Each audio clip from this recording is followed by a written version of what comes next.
Hello बच्चा लोग, कैसे हैं आप सभी? शानदार, बेहतरीन और जबरदस्त होंगे मेरे भाई। आज की क्लास में फिर से आपका स्वागत है। देखिए मेरे भाई, क्लासें ना बहुत लेट हो रही हैं, मतलब कि कभी एक दिन छोड़ के एक दिन, एक दिन छोड़ के एक दिन, इस तरीके से हो रही है। और मेरे भाई जो अब चैप्टर बचे हैं ना, अब टाइम तुम्हारे पास रिवीजन का है, ना कि इनको पढ़ने का। अभी मैं क्या करूंगा, अभी जो क्लासेस होंगी, आवाज सही आ रही है मेरे भाई? सभी को आवाज सही आ रही है? चलो, आवाज सही आ रही है ना मेरे भाई? अब जो क्लासेज होंगी, मतलब अब जो 9th चैप्टर के बाद में 10th वाला, और 11 12th और 13, ठीक है? मतलब कि 11 12 13, 9 के बाद में 10 11 12 13, चार चैप्टर रह रहे हैं। इन चारों चैप्टर को मेरे भाई मैं पीडीएफ की मदद से तुम्हारा सिलेबस कंप्लीट करा दूंगा। 4 से 8, मतलब इस महीने में, जनवरी से पहले पहले तुम्हारा सिलेबस मैं कंप्लीट कराने की कोशिश करूंगा मेरे भाई, ठीक है? ये चैप्टर चल रहा है, इसको चलने देंगे, कोई बात नहीं। लेकिन जैसे ही मान लो हमारा संडे आया, उस दिन एक चैप्टर को कंप्लीट किया, अगले संडे तक दूसरे चैप्टर को कंप्लीट किया, और बीच में भी अगर टाइम मिला मेरे भाई, इस चैप्टर को मैं और ज्यादा तेजी से खिंचवाने की कोशिश कर रहा हूँ। और इसमें मेरे भाई देखो, समझाने का मेरे पास, समझाने में बहुत ज्यादा टाइम नहीं जाता, लेकिन लिखवाने में बहुत ज्यादा टाइम जा रहा है। और मेरे भाई टाइम तुम्हारे पास है नहीं, ठीक है? मैं मेरे भाई देखो, ये चीजें तो ठीक है, लेकिन अभी तुम्हारे सिलेबस के लिए भाई फरवरी में तुम्हारी एग्जाम है, और इन एग्जाम को देखते हुए मेरे भाई, और मुझे लगता है कि तुम्हें मेरे भाई बहुत ज्यादा रिवीजन की जरूरत पड़ेगी, ठीक है? अभी मैं क्या करूंगा, जो चैप्टर हैं उनमें हम क्या करेंगे मेरे भाई, जो चैप्टर होंगे उनमें जो जो चीजें हैं, इंपॉर्टेंट जो चीजें हैं, उनमें पीडीएफ की मदद से पढ़ाऊंगा, ठीक है? दूसरी बात रही ये वाले चैप्टर की, इस चैप्टर को मैं कंप्लीट कराने वाला हूँ लिख लिख के ही, ठीक है? इसके बाद में देखो, फरवरी में एग्जाम हो सकती है, नहीं हो सकती, ये बाद की बातें हैं। अभी हमें क्या करना है कि हम ये मान के चल रहे हैं कि फरवरी में एग्जाम होगी। अगर फरवरी में एग्जाम हो जाती है तो मेरे भाई हमारा सिलेबस अभी बहुत पीछे चल रहा है, और जिन्होंने मुझ पर भरोसा किया है मेरे भाई, मैं उनको भरोसा ऐसे नहीं तोड़ सकता। मैंने कहा था कंप्लीट कोर्स कराऊंगा एग्जाम से पहले, तो एग्जाम से पहले मैं कंप्लीट कोर्स कराऊंगा, और बाकी का जो टाइम बचेगा मेरे भाई, उसमें हम क्लासों को लिख लिख के भी कर लेंगे, कोई दिक्कत नहीं है। मान लो एग्जाम, मान लो पोस्टपोन हो जाती है, फरवरी से मार्च में चली जाती है, या फिर कैसे भी हो सकता है। अगर हो जाती है तो मेरे भाई हम लिख लिख के, और जो मतलब 9th के बाद में जो 10th चैप्टर है, 10वां चैप्टर है, उसको भी पढ़ लेंगे, कोई दिक्कत वाली बात नहीं है, ठीक है? बाद में, इसके बाद में 10 के बाद में, सॉरी, 11वां वाला चैप्टर मैं तुम्हें लिख के बताऊंगा, क्योंकि 10th वाले चैप्टर में तो थ्योरी और बायोलॉजी थोड़ा सा ऐसा मिक्स है, ठीक है? उसमें से थोड़ी सी चीजें हैं। एक तो मानव नेत्र है, मानव नेत्र को पीडीएफ से समझोगे तो थोड़ा सा अच्छा रहेगा, क्योंकि मैं तुम्हें मतलब पूरी नेत्र का यहाँ पे, मतलब नेत्र का डायग्राम लाया, डायग्राम ला के मैंने उसकी सारी चीजें मैंने वहाँ पे लिख रखी है। उन चीजों को मैं तुम्हें बताऊंगा कि किस तरीके से क्या क्या है, ठीक है? कोशिश ये करूंगा मेरे भाई कि तुम लिखने का प्रयास कर लेना, लिखने का तुम लिख सको तो कोई दिक्कत नहीं है, अगर नहीं लिख सकते तो मेरे भाई मैं नोट्स प्रोवाइड करा दूंगा, ठीक है? अब देखिए, समझिए, इसके बाद में अगर हमारे पास टाइम बचता है तो मैंने तुम्हें कहा कि मैं लिख लिख के पढ़ा दूंगा, कोई दिक्कत वाली बात नहीं है। लेकिन मैं कोशिश करूंगा कि डैश वर्क वाले जो प्रश्न है मेरे भाई, उनके मतलब डैश वर्क वाले हो या फिर कैसे भी हो, उनके लिए हम क्या करेंगे कि एक एक सेशन, मतलब हमने जो पिछले सालों के पेपर हैं, उनको एक एक को हम यहाँ सोल्व कराएंगे। अगर सोल्व भी नहीं हो सकते तो मेरे भाई एबे सैदा वाले जो प्रश्न है, उनका तो हम मेरे भाई पोस्टमार्टम करके ही छोड़ेंगे। एक एक नंबर के जो प्रश्न है वो, और मेरे भाई जो पिछले 4 5 सालों के, तीन पिछले 5 सालों का तो नहीं लेंगे हम, क्यों? क्योंकि सिलेबस कम हुआ है, और सिलेबस कम हुआ है तो उनमें से चैप्टर हट चुके हैं। मैं मेरी भाई कोशिश करूंगा ये कि मैं जो तुम्हें पढ़ाऊं वही एग्जाम में आ जाए, ठीक है? मैं कोशिश ये करूंगा, मेहनत मेरे लिए, मतलब तुम्हारे लिए जारी है। मेरी एग्जाम है 16 17 18 19 20, इन 5 दिनों में मेरी एग्जाम कभी भी हो सकती है, और तुम्हारी एग्जाम भी इन्हीं के बीच में है, ठीक है? एक मैराथन क्लास होगी जिसमें मैं मेरे भाई पूरे 13 के 13 चैप्टर में पीडीएफ की मदद से तुम्हें पढ़ा रहा हूँ, रिवीजन में करा दूंगा, और मैं बता दूंगा कि किस तरीके से प्रश्न आएगा, ठीक है? उससे पहले हम प्रीवियस ईयर की क्वेश्चन देखेंगे, जिससे तुम्हें अंदाजा हो सके, तुम्हें ये पता चल सके कि भाई किस तरीके से प्रश्न पूछता है, और हमको किस तरीके से उसको करना है, ठीक है? मेरी कोशिश रहेगी मेरे भाई तुम्हें पूरी तरीके से, अच्छे तरीके से समझाने की, पढ़ाने की, ठीक है? मैंने तुमसे वादा किया था कि मैं सिलेबस कंप्लीट कराऊंगा, तो मेरे भाई मैं अभी भी वादा कर रहा हूं कि मैं तुम्हारा सिलेबस कंप्लीट कराऊंगा, ठीक है? देखो, लिखने में बहुत ज्यादा टाइम जाता है मेरे भाई, समझाने में तो मैं 5 मिनट लगाता हूँ तुम्हें, जैसे एक बोर्ड पढ़ा दिया, उसको समझाने के लिए मैं 5 मिनट लगाता हूँ, लेकिन उसके बाद में तुम सोचो उसको लिखने के लिए अपना क्या है, बहुत ज्यादा टाइम जा रहा है। तो मुझे ये लगता है कि मतलब 2 या 3 दिन में हमारा एक चैप्टर कंप्लीट हो जाएगा। 5 दिन, मतलब हमारे पास 5 चैप्टर बचे, 4 चैप्टर बचे हैं, उन 4 चैप्टर को मैं अगर मान लो 2 2 ढाई ढाई घंटे की क्लास लेके मैं कंप्लीट करा दूं एक एक क्लास में ही, तो कैसा रहेगा? मुझे लगता है कि वो बेस्ट रहेगा, और तुम्हारा रिवीजन लगातार बना रहेगा। ऐसी कोई चीज नहीं होगी जो तुम्हारे समझ में नहीं आएगी। मैं एक एक चीज को बहुत शानदार तरीके से, बेहतरीन तरीके से और अच्छे तरीके से, शॉर्ट ट्रिक द्वारा सारी तरीके से मैं समझाने की कोशिश करूंगा मेरे भाई। तो भरोसा रखिए मेरे भाई, मैंने तुमसे कहा है कि मैं सिलेबस कंप्लीट कराऊंगा, मैं सिलेबस कंप्लीट कराऊंगा। तुम्हारा कोई छोटा भाई बहन है या जो भी है मेरे भाई, ये वाली क्लासेस जो मैं हाथ से लिख के पढ़ा रहा हूँ, ये तुम्हारे 9th के बाद में 10th चैप्टर भी होगा, 11th भी होगा, 12th भी होगा, 13, मतलब जितने भी है 13 के 13 चैप्टर, वो कंप्लीट होंगे मेरे भाई, है ना? और अगली साल अगर तुम्हारा कोई भाई है, या फिर जो भी मतलब छोटे भाई बहन हो, या फिर कोई आस पड़ोस में हो, तो उन्हें जरूर बता दे मेरे भाई कि फ्री की क्लासेस चल रही है। देखिए मेरे भाई, आप अभी कोचिंग करने जाएंगे, ठीक है? आप कोचिंग करने जाएंगे, 300 से 400 रुपए दे के आएंगे पर मंथ का। मैं मिनिमम बता रहा हूँ, मिनिमम का मतलब मिनिमम है ये, मैक्सिमम तो मतलब 500 से 1000 रुपए कितना भी हो सकता है, लेकिन मैं मिनिमम बता रहा हूँ कि 300 से 400, 400 रुपए तो मिनिमम मान के चलो, या 500 मिनिमम मान के चलो, 500 रुपए तुम दे के आओगे, और मेरे भाई इसके पूरे के पूरे कोर्स के आप दे के आओगे 1500 से 3000 रुपए, ठीक है, या तो 1500 दोगे या 1500 से ज्यादा कितना भी दे सकते हो मेरे भाई। मैंने ये सारी चीजें मैंने तुम्हें फ्री में प्रोवाइड करवाई है, फ्री में मैंने सारी चीजें प्रोवाइड करवाई है। नोट्स तुम्हारे पास बने हुए हैं, नहीं है तो मेरे भाई मेरे मुझसे कांटेक्ट करें, मैं दूंगा नोट्स। दूसरी बात मेरे भाई, मैंने पूरी चीजें तुम्हें यहाँ पूरी एक एक चीज को अच्छे तरीके से समझाया है। लिखने के टाइम को उठाकर आप समझाने पे फोकस कीजिए, 2 गुनी स्पीड पे लगा के फिर चीजों को रिवाइज कीजिए। अभी मैं कोशिश कर रहा हूँ कि एक दिन का एक चैप्टर करके भी तुम्हारे लिए क्लास लाऊं। और मेरे भाई देखो, प्रयास जारी है, क्योंकि देखो मेरी भी एग्जाम है और तुम्हारी भी एग्जाम है। एग्जाम ऐसा हुआ है कि फरवरी में ही आ चुकी है, और उसी डेट पे जिस डेट पे तुम्हारी एग्जाम है। कोशिश मैं ये कर रहा हूँ कि मैं तुम्हें एग्जाम से पहले इस तरीके से तैयार कर दूं कि पेपर भी मतलब तुम्हारे सामने एक बार तो घुटने टेक दे, है ना। चलो अब स्टार्ट करते हैं मेरे भाई, बातें बहुत हो गई। चलिए आज मेरे भाई, आज हम स्टार्ट करते हैं। थोड़ा सा मैं तुम्हें समझा देता हूँ किस तरीके से क्या क्या चीजें हैं। देखिए, चैप्टर का नाम तुम्हें पता ही है, हमने लाइट के बारे में बात किया। प्रकाश क्या होता है? प्रकाश ऊर्जा का एक रूप है जो हमें वस्तुओं को देखने में सहायता करता है। प्रकाश की किरण क्या होती है? दीप्त वस्तु से जो प्रकाश निकलकर जिस रेखा का अनुसरण करता है या जिस रेखा में गमन करता है, उसी रेखा को हम प्रकाश की किरण कहते हैं। आइए प्रकाश के गुणों के बारे में बात करें तो प्रकाश सीधी रेखा में गमन करता है। प्रकाश वैद्युत चुंबकीय तरंग है मेरे भाई। कैसी तरंग है? वैद्युत चुंबकीय तरंग है, इसलिए इन्हें गमन के लिए माध्यम की आवश्यकता नहीं होती। प्रकाश की तरंग दैर्घ्य 3900 एंगस्ट्रोम से 7800 एंगस्ट्रोम होती है। एक एंगस्ट्रोम बराबर में होता है 10 की घात माइनस का 10 मीटर, ठीक है। प्रकाश अनुप्रस्थ तरंग है मेरे भाई। कैसी है? अनुप्रस्थ तरंग। यहां ध्यान रखना, चुंबकीय तरंग भी है, वैद्युत चुंबकीय तरंग भी है, और कैसी है? अनुप्रस्थ तरंग भी है। प्रकाश में परावर्तन एवं अपवर्तन दोनों के गुण पाए जाते हैं। प्रकाश की चाल निर्वात में सर्वाधिक होती है। अच्छा, होती कितनी है सर? तो मेरे भाई ये होती है 3 गुणा 10 की घात 8 मीटर पर सेकंड। कितनी होती है? 3 गुणा 10 की घात 8 मीटर पर सेकंड होती है। प्रकाश की चाल निर्वात में सर्वाधिक होती है, मैंने बता ही दिया। प्रकाश की चाल भिन्न भिन्न माध्यमों में भिन्न भिन्न होती है, ये मैंने तुम्हें समझाया था। प्रकाश जो है मेरे भाई पारदर्शी माध्यम से आसानी से गुजर जाता है, लेकिन अपारदर्शी माध्यम से नहीं गुजरता। अच्छा, नहीं गुजरता तो क्या होता है मेरे भाई? इसकी छाया बनती है, तीक्ष्ण छाया बनती है, गहरी छाया बनती है। तो प्रकाश अपारदर्शी माध्यम से टकराने पर तीक्ष्ण छाया बनाता है। प्रकाश स्वयं अदृश्य है। प्रकाश स्वयं कैसा है? अदृश्य। हम प्रकाश को नहीं देख सकते, लेकिन इसकी सहायता से हम वस्तुओं की स्थिति व उपस्थिति दोनों का पता लगा सकते हैं। आइए, प्रकाश की प्रकृति द्वैत होती है, अर्थात प्रकाश कणों व तरंगों दोनों के रूप में पाया जाता है। ये चीजें मैंने आपको पढ़ा दी थी, मैंने रिवीजन भी करा दिया है। आइए, उसके बाद मैंने प्लांक का सिद्धांत बताया, और प्लांक के सिद्धांत में मैंने बताया E बराबर में एच न्यू होता है। प्रकाश के विवर्तन की बात करें तो यदि प्रकाश के रास्ते में रखी अपारदर्शी वस्तु अत्यंत छोटी है तो प्रकाश सीधी रेखा में जाने के बजाय इसके किनारों से मुड़ने की प्रवृत्ति दिखाता है, और इसी घटना को हम क्या कहते हैं? विवर्तन कहते हैं। प्रकाश का परावर्तन बात करें तो जब कोई प्रकाश की किरण एक माध्यम से दूसरे माध्यम में एक माध्यम से चलकर दूसरे माध्यम की जो सतह है उससे टकराकर वापस उसी माध्यम में लौट जाती है, तो इस घटना को हम प्रकाश का परावर्तन कहते हैं। या जब प्रकाश किसी चिकने चमकदार या परावर्तक पृष्ठ से टकराता है तो वापस उसी दिशा में लौट जाता है, और यह घटना क्या कहलाती है? प्रकाश का परावर्तन कहलाती है। या तो आप ये वाली परिभाषा लिख सकते हैं या ये वाली परिभाषा लिख सकते हैं, ठीक है मेरे भाई। किसी को लग रहा है कि मैं तेज पढ़ा रहा हूं तो मेरे भाई मैं रिवाइज करवा रहा हूं जो मैंने पढ़ाया है, ठीक है। अभी पढ़ाना स्टार्ट नहीं किया मैंने, ठीक है। आ जाओ, ये होती है मेरे भाई जो आ रही है आपतित किरण, जो जा रही है परावर्तित किरण, बीच में होता है अभिलंब। इसके बाद में जो अभिलंब और आपतित किरण के बीच में जो कोण बनता है आपतन कोण, और मेरे भाई आप परावर्तित किरण और अभिलंब के बीच में जो बनता है उसको बोलते हैं परावर्तन कोण, और जिस पृष्ठ पर बनते हैं उनको बोलते हैं हम परावर्तक पृष्ठ, ठीक है। आइए इसके बाद में हम बात करते हैं। इसके बाद में हमने देखा कि आपतित किरण क्या होती है। परावर्तक पृष्ठ पर पड़ने वाली प्रकाश की किरण को आपतित किरण कहते हैं, परावर्तित किरण कहते हैं। परावर्तक पृष्ठ पर पड़ने के बाद में वापस उसी माध्यम में जो लौटने वाली किरण है उसको हम क्या बोलते हैं? परावर्तित किरण बोलते हैं। परावर्तक पृष्ठ क्या होता है? वह पृष्ठ जिस पर प्रकाश की किरण आपतित होकर क्या होती है? परावर्तित होती है, उसको हम परावर्तक पृष्ठ बोलते हैं। अभिलंब क्या होता है? वह बिंदु जहां पर आपतित किरण और परावर्तित किरण मिलती है, उस बिंदु पर डाला गया काल्पनिक लंब अभिलंब कहलाता है। परावर्तन कोण क्या होता है मेरे भाई? अभिलंब व परावर्तित किरण के बीच बनने वाले कोण को परावर्तन कोण कहते हैं। इसे हम किससे दिखाते हैं? आर से दिखाते हैं। आर का मतलब होता है रिफ्लेक्टेड एंगल। क्या होता है? रिफ्लेक्टेड एंगल होता है। आपतन कोण की बात की हमने, अभिलंब व आपतित किरण के बीच बनने वाला कोण आपतन कोण कहलाता है। इसे हम आई से प्रदर्शित करते हैं, इंसिडेंट एंगल, ठीक है। आइए बात करते हैं समतल परावर्तक पृष्ठ के साथ अभिलंब कितने डिग्री का कोण बनाता है? तो मेरे भाई 90 डिग्री का कोण बनाता है। अब फिर हमने बात की परावर्तन के प्रकारों की, तो हमने बताया कि परावर्तन मुख्यतः 2 प्रकार का होता है। एक होता है नियमित परावर्तन और एक होता है विसरित परावर्तन। नियमित परावर्तन की बात करें तो जब प्रकाश किसी समतल चिकने पृष्ठ जैसे कि समतल दर्पण आदि पर आपतित होता है तो प्रकाश की प्रत्येक किरण एक निश्चित दिशा में परावर्तित हो जाती है।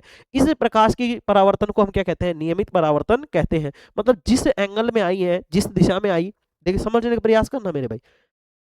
जैसे आई वैसे की वैसे एक निश्चित दिशा में चली गई। क्या ये कहीं पे बिखरी क्या? नहीं सर, नहीं बिखरी। इसलिए इनको बोलते हैं नियमित परावर्तन। इसमें देखिए, क्या इसमें ऐसा है क्या कि एक दिशा में आई और इसी दिशा में चली गई? नहीं सर, इसमें तो कोई किधर जा रही है, इसमें कोई किधर जा रही है। तो जब प्रकाश किसी अनियमित या खुरदरी सतह पर आपतित होता है तो प्रकाश की किरणें भिन्न भिन्न दिशाओं में परावर्तित होती है, अर्थात प्रकाश संभवतः सभी दिशाओं में परावर्तित होता है। इस घटना को हम प्रकाश क्या कहते हैं? इस परावर्तन को हम क्या कहते हैं? विसरित परावर्तन कहते हैं। अच्छा, परावर्तन के नियम थे कुछ। अच्छा ठीक है, दोनों तीनों नियम मैंने बताए थे। आपतित किरण, परावर्तित किरण और अभिलंब तीनों एक ही तल में होते हैं। कैसे होते हैं? ये तल है हमारा, इसी में आपतन भी कोण भी होगा, परावर्तन कोण भी होगा और अभिलंब भी होगा। या फिर आपतित आपतित किरण, परावर्तित किरण और अभिलंब तीनों कहाँ होते हैं? एक ही तल में होते हैं। मैंने कोण बोला, सॉरी। ठीक है, आइए।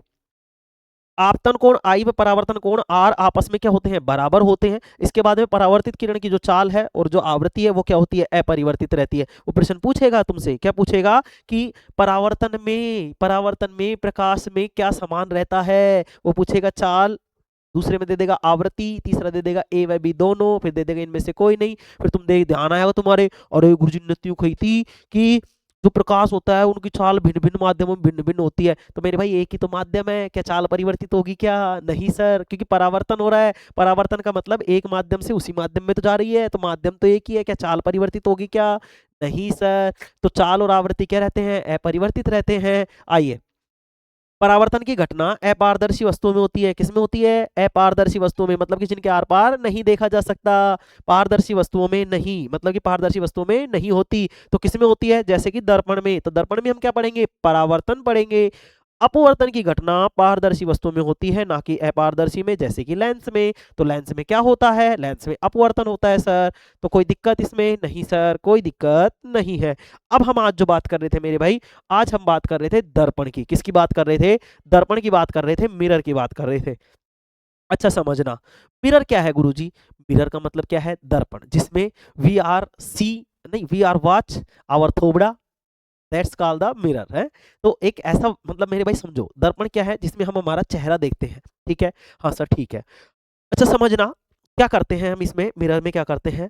एक कांच की पट्टी होती है। क्या होती है? कांच की पट्टी। कैसे होती है गुरुजी? हमको तो नहीं पता। नहीं पता तो देखो, ये मान लो ये कांच का टुकड़ा है कोई, है ना? कांच जानते हो ना, कांच जिसके आर पार दिखता हो। ऐसा कांच नहीं जिसमें दिख रहा है, जिसमें अपना चेहरा दिखता है उसको तो दर्पण बोलते हैं। कांच का मतलब जिसके आर पार देख सकते हैं गुरुजी, उसको तो लेंस बोलते हैं। हाँ, तो समतल जो लेंस होता है उसी को हम कांच बोलेंगे, ऐसे समझ लो। ठीक है, ठीक है सर।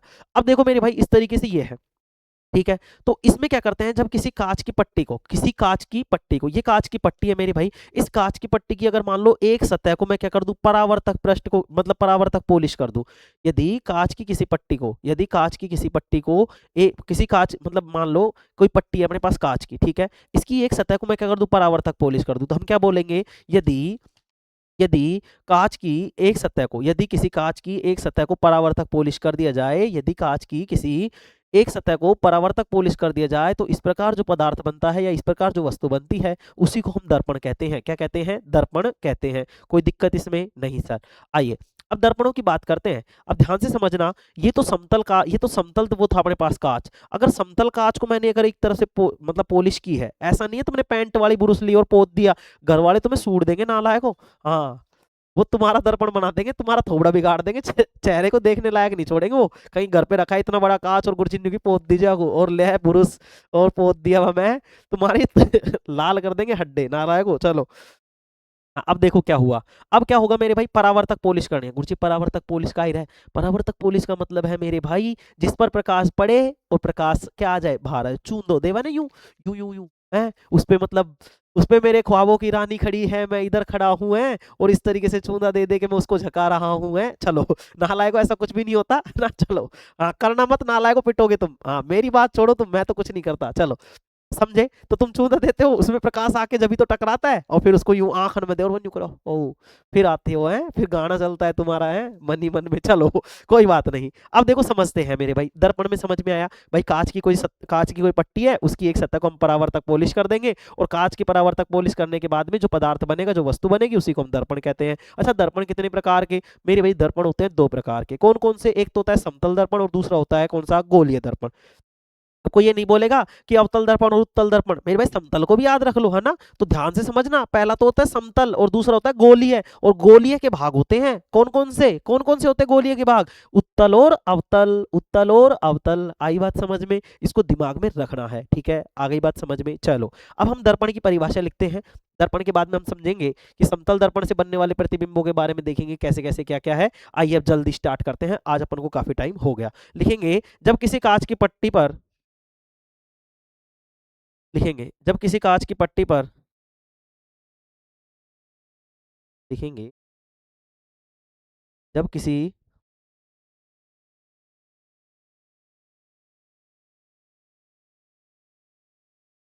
जब किसी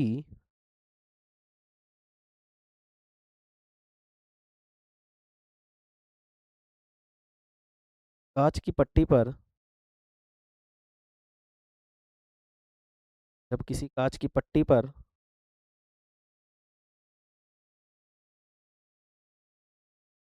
परावर्तक पदार्थ,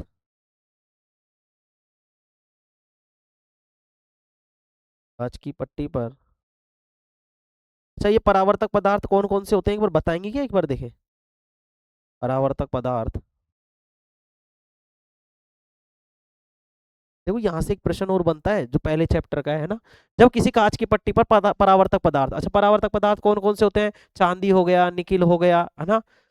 जब किसी कांच की पट्टी पर परावर्तक पदार्थ जैसे,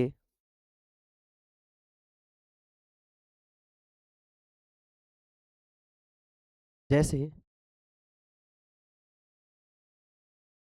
चांदी, कोमा, निकल, ना, कैल होता है, वो ऐसे ही लिख लो। कैल होता है क्या? कैल ही होता है, कैल लिख लो चलो। जैसे चांदी, निकेल आदि की,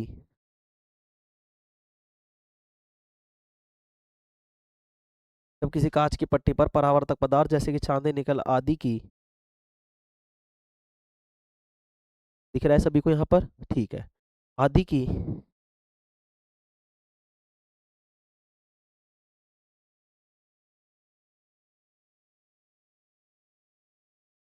हाँ और लिखेंगे मेरे भाई, थोड़ा सा रुकेंगे एक बार, यहाँ कुछ चेंज करेंगे अपन। जब किसी कांच की पट्टी के एक सतह पर,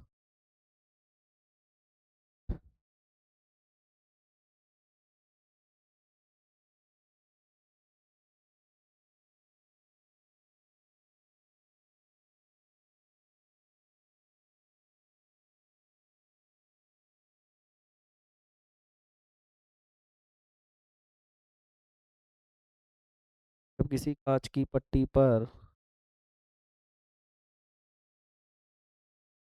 जब किसी कांच की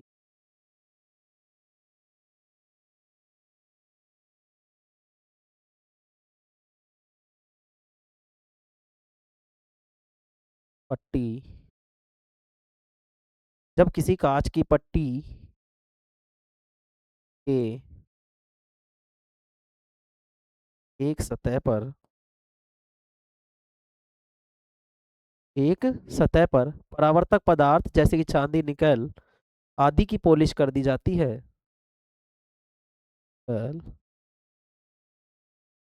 निकल आदि की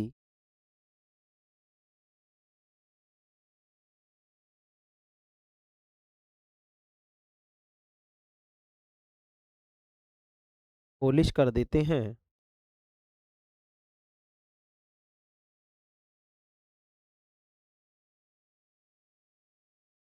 तो वह दर्पण कहता है, या उसे दर्पण कहते हैं, तो उसे दर्पण कहते हैं।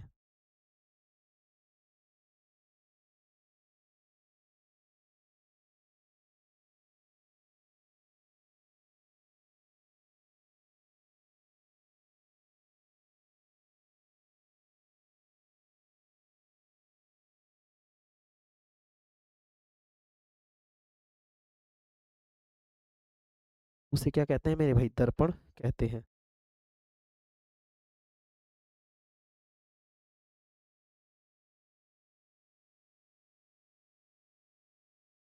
चलो, तो उसे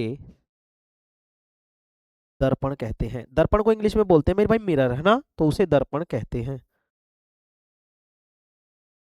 तो उसे दर्पण कहते हैं। कोई दिक्कत पहले तो ये बताओ इसमें, बताओ कोई दिक्कत।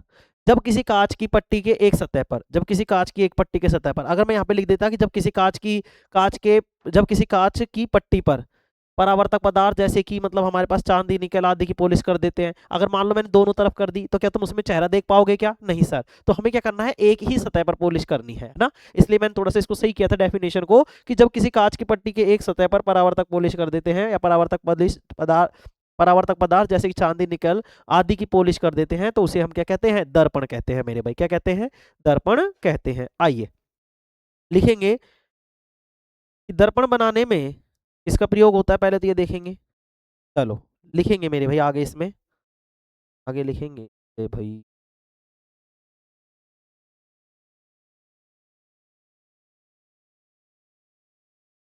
दिख रहा है सभी को? ठीक है, चलो इसमें लिखेंगे आगे। आगे लिखेंगे, आगे लिखेंगे मेरे भाई इसमें, आगे लिखेंगे।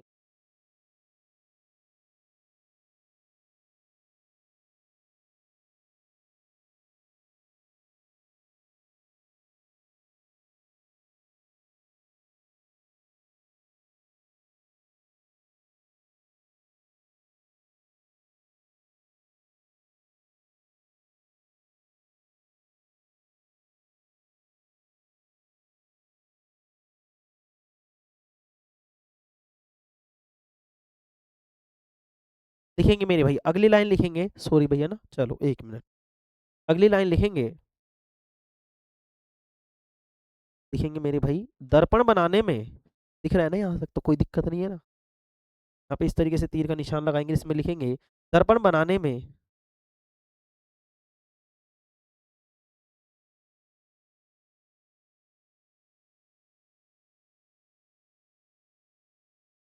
ग्लूकोज का उपयोग होता है, या ग्लूकोज का प्रयोग करते हैं, ग्लूकोज का प्रयोग होता है, ग्लूकोज का प्रयोग होता है। इसका प्रयोग होता है, ग्लूकोज का प्रयोग होता है।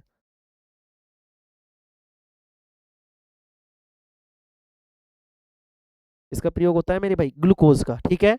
अगर वो पूछे कि मान लो ग्लूकोज का उपयोग होता है, वहां पे दे देगा वो लेंस बनाने में, या फिर दे देगा दर्पण बनाने में, बोल देगा दोनों बनाने में। तो हमें ध्यान रखना है कि ग्लूकोज का जो उपयोग होता है, ग्लूकोज का जो प्रयोग होता है, वो मेरे भाई दर्पण बनाने में काम में लिया जाता है। तो दर्पण बनाने में किसका प्रयोग होता है? ग्लूकोज का। आइए आगे बढ़ेंगे और आगे लिखेंगे दर्पण के पीछे पॉलिश करने में, लिखेंगे दर्पण के पीछे पॉलिश करने के लिए,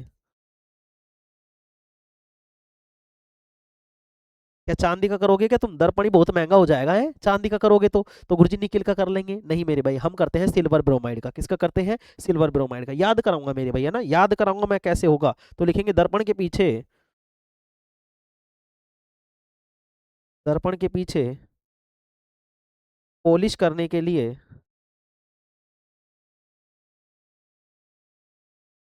पॉलिश करने के लिए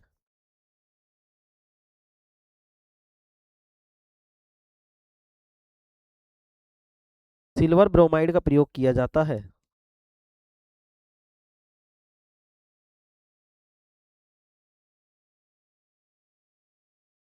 का प्रयोग करते हैं सिल्वर ब्रोमाइड का।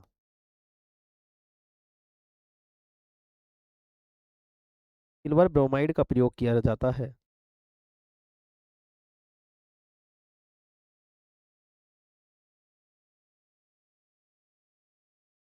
सिल्वर ब्रोमाइड का प्रयोग किया जाता है।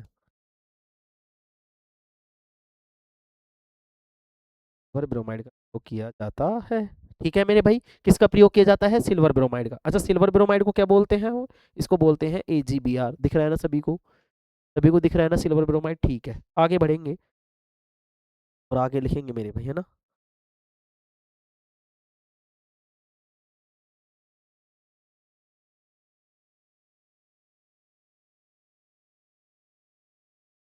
लिखेंगे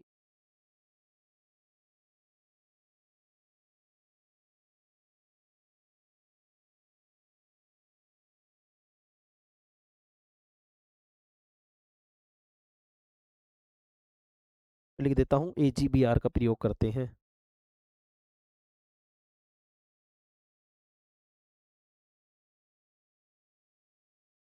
AgBr का मतलब होता है सिल्वर ब्रोमाइड। क्या होता है मेरे भाई? Silver bromide.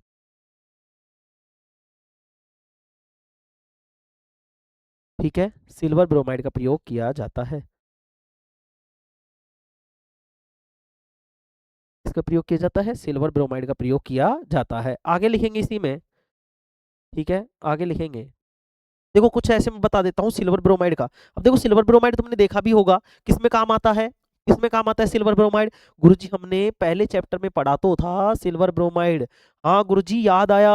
सिल्वर ब्रोमाइड का प्रयोग तो हम श्याम श्वेत फोटोग्राफी, मतलब कि ब्लैक एंड व्हाइट जो फोटोग्राफी होती है उसके लिए हम क्या करते हैं? AgBr मतलब सिल्वर ब्रोमाइड का हम क्या लेते हैं? काम में लेते हैं। तो मैंने तुम्हें याद कराई थी वहां पे क्या, कि जब भी तुम्हें क्या करना है, फोटो खिंचवानी है, तुमने अपनी वाइफ से बोला है, या फिर तुमने मतलब अपने मतलब ऐसे समझ लो कि लड़के ने लड़की से बोला या लड़की ने लड़के से बोला, जिसने भी बोला, तो अब क्या करवाने गए? तुम फोटो खिंचवाने गए। अब फोटो खिंचवाने से पहले तो चेहरा देखोगी, बाल वाल सही है, कौन है, एकदम सेट वेट है, कौन है वो गुरुजी है। तो अपन क्या करते हैं, अब अगर मान लो हमारा चेहरा बुरा हो, क्या हो, चेहरा बुरा, तो वो कहाँ पे दिखेगा? गुरुजी दर्पण में दिखेगा, शीशा में देखना पड़ेगा, यहाँ में है, यहाँ में देखना पड़ेगा थोबड़ा को है, गुरुजी सही है। तो अब जैसे क्या हुआ, फोटो खिंचवाने के लिए कही, एक पति ने अपनी पत्नी से कही कि आजा तेरी फोटो खिंचवा देता हूँ। अजी बुरा बुरा हो रहा है, अजी बुरा बुरा, AgBr, अजी AgBr बुरा बुरा हो रहा है। तो AgBr बुरा बुरा हो रहा है, तो क्यों हो रहा है बुरा बुरा? क्योंकि उसने दर्पण में देख लिया। तो दर्पण को पीछे जो पॉलिश की जाती है वो किसकी की जाती है? सिल्वर ब्रोमाइड की, AgBr की। क्यों करवा रहे थे वो? क्योंकि फोटो खिंचवा सके। अब फोटो कौन सी? ब्लैक एंड व्हाइट, ठीक है ना? तो ब्लैक एंड व्हाइट फोटोग्राफी हो, उसमें भी क्या किया जाता है? सिल्वर ब्रोमाइड काम में आता है।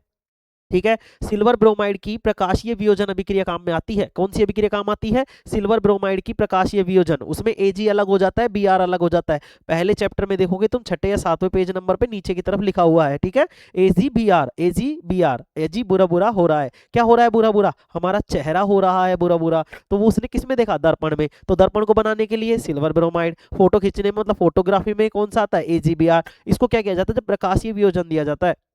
प्रकाशीय वियोजन क्या होता था? कि भाई वियोजन का ऐसा प्रकार जिसमें किसी पदार्थ को तोड़ने के लिए प्रकाश की आवश्यकता पड़ रही हो। तो इसमें Ag अलग हो जाता था और Br क्या हो जाता था? अलग अलग। सिल्वर अलग हो जाता था और ब्रोमाइड अलग हो जाता था। ठीक है, तो ये ध्यान रखे लेंगे कि दर्पण के पीछे पॉलिश करने के लिए किसको काम में लिया जाता है? AgBr को। ठीक है, कैसे याद करेंगे? Ag बुरा बुरा हो रहा है, क्यों? फोटो खिंचवानी है ना, इसलिए। अब देखो दर्पण मिरर, जब किसी कांच की पट्टी के एक सतह पर परावर्तक पॉलिश या परावर्तक पदार्थ जैसे कि चांदी निकल आदि की पॉलिश कर देते हैं, तो उसे हम क्या कहते हैं? दर्पण कहते हैं, मिरर कहते हैं। दूसरी बात, दर्पण बनाने में ग्लूकोज का उपयोग होता है। देखो साथ साथ समझाता चल रहा हूं मैं, ठीक है ना? तो दर्पण बनाने में किसका उपयोग होता है? ग्लूकोज का। अच्छा, दर्पण के पीछे पॉलिश करने के लिए किसको प्रयोग में लेते हैं? सिल्वर ब्रोमाइड का प्रयोग करते हैं मेरे भाई। किसका प्रयोग करते हैं? सिल्वर ब्रोमाइड का।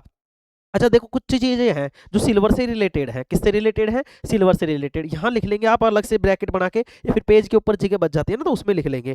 क्या क्या है गुरुजी? चलो मैं यहीं पे लिखा देता हूँ नीचे, थोड़ा सा यहीं पे लिखा देता हूँ। ठीक है ना, क्या क्या लिखना है देखो।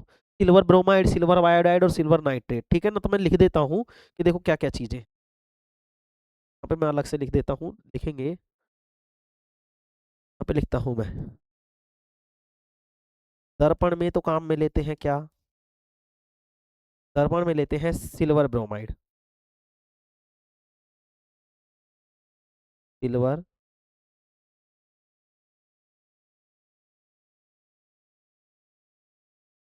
ब्रोमाइड। अच्छा, दूसरी चीज क्या? दर्पण में सिल्वर ब्रोमाइड और कृत्रिम वर्षा।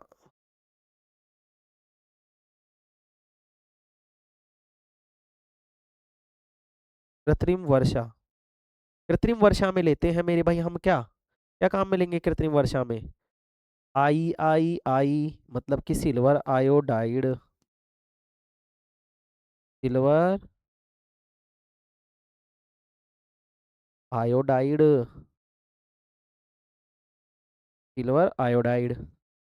अरे ये तो मैं नहीं सीखा भाई, हो गया।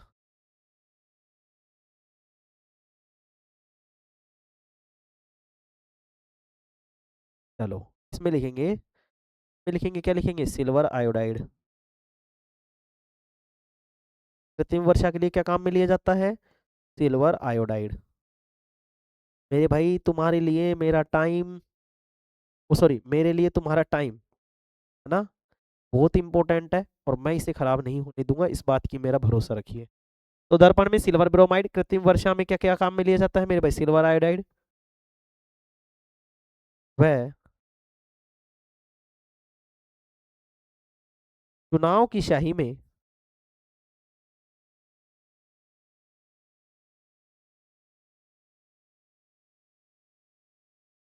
चुनाव की स्याही में क्या काम में लिया जाता है? चुनाव की स्याही में लिया जाता है मेरे भाई silver nitrate. Silver nitrate, silver nitrate काम में लिया जाता है। सिल्वर नाइट्रेट काम लिया जाता है।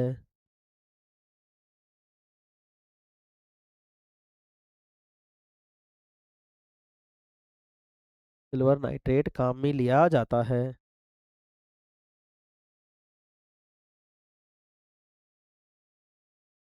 सिल्वर नाइट्रेट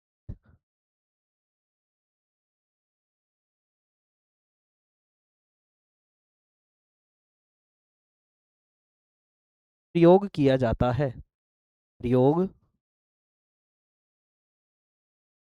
किया जाता है। ठीक है। हाँ देखो, जो प्रश्न करेंगे ना अपन, जब मतलब एग्जाम से पहले जो प्रश्न करेंगे उसके लिए मेरे भाई मैं लाइव ही काम में लूंगा। लाइव ही, तुम भी लाइव रहोगे, मैं भी लाइव रहूंगा, क्योंकि तुम्हें स्कूल की छुट्टी तो आने वाली है, स्कूल की छुट्टियां तो आ चुकी होंगी, नहीं आई होंगी तो, है ना। चलो देखो, और ये आधे बच्चे जा भी नहीं रहे होंगे क्योंकि अब इस टाइम पे प्रैक्टिकल वगैरह चल रहे हैं, थोड़ा सा तो पढ़ाई डिस्टरबेंस हो ही रही होगी। ठीक है, चलो देखो, दर्पण में सिल्वर ब्रोमाइड, ये तो मैंने बताया तुम्हें, AgBr, अजीबीआर, अजी बुरा बुरा हो रहा है तो AgBr सिल्वर ब्रोमाइड। कृत्रिम वर्षा में, कृत्रिम वर्षा का मतलब जो तुमने देखा है ना, ऐसे थोड़ी होता है मतलब कि पिक्चर की शूटिंग हो रही है, ऐसा होता है कि पिक्चर की शूटिंग हो रही है जो बारिश में हो रही है, नहीं, वो बारिश करवाते हैं। अच्छा, वो बारिश कैसे करवाते होंगे गुरुजी? वो लेते हैं काम में सिल्वर आयोडाइड। क्या काम में लेते हैं? Silver iodide. क्या काम में लेते हैं? Silver iodide. इसके लिए कृत्रिम वर्षा के लिए, कृत्रिम वर्षा का मतलब है जो आदमी करवाते हैं ना मैनुअल तरीके से, मतलब जो आदमी करवाते हैं उनको बोलते हैं कृत्रिम वर्षा, और जो भगवान करते हैं वो प्राकृतिक वर्षा। तो अब ये कृत्रिम वर्षा किसकी वजह से होती है? सिल्वर आयोडाइड की। गुरुजी याद कहीं रखेगा।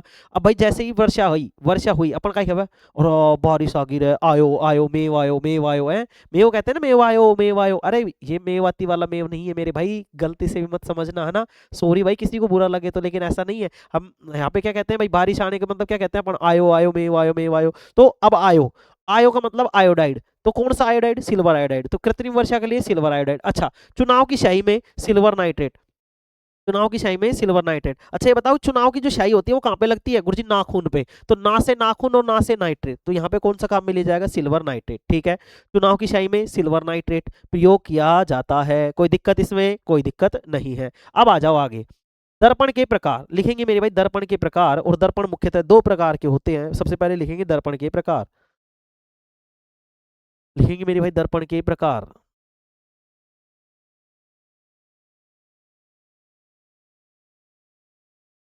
ठीक है, दिख रहा है सभी को? चलो लिखेंगे दर्पण के प्रकार, हेडिंग डालेंगे दर्पण के प्रकार, हेडिंग डालेंगे और लिखेंगे दर्पण के प्रकार।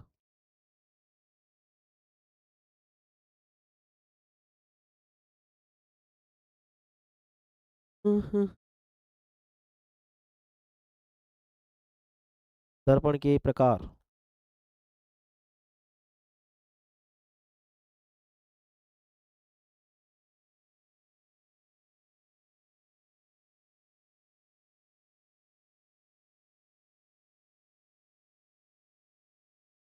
दर्पण के प्रकार। ठीक है मेरे भाई, आइए दर्पण के प्रकार में लिखेंगे, दर्पण मुख्यतः दो प्रकार के होते हैं।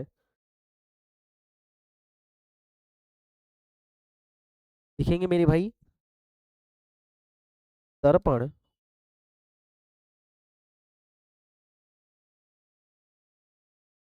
कहता है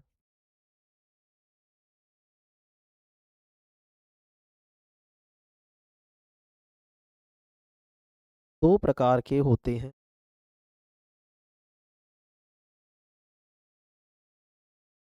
दर्पण मुख्यतः कितने प्रकार के होते हैं? दो प्रकार के होते हैं। ठीक है, आ जाइए।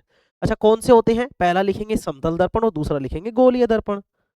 पहला लिखेंगे समतल दर्पण, दूसरा लिखेंगे गोलीय दर्पण। यहीं पे लिख दूं। दर्पण मुख्यतः दो प्रकार के होते हैं। ठीक है, यहीं पे लिख लो। पहला लिखेंगे समतल दर्पण,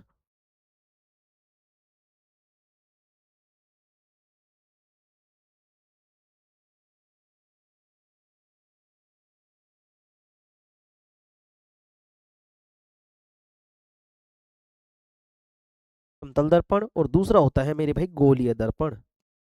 कोई अवतल और उत्तल मत लिख देना, नहीं नालायक पिटोगे तुम सीधे। गुरुजी दो प्रकार के होते हैं, उत्तल दर्पण और अवतल दर्पण। ठीक है, अब ध्यान से समझ लेना, दो तरीके के होते हैं, समतल दर्पण और गोलीय दर्पण। जो अवतल और उत्तल है वो मेरे भाई गोलीय दर्पण के ही भाग हैं। किसके भाग हैं? गोलीय दर्पण के ही। आ जाओ आगे लिखेंगे मेरे भाई। अब हम पहली हेडिंग डालेंगे समतल दर्पण की। किसकी डालेंगे? समतल दर्पण की। चलो, डालेंगे हेडिंग, पहली डालेंगे समतल दर्पण।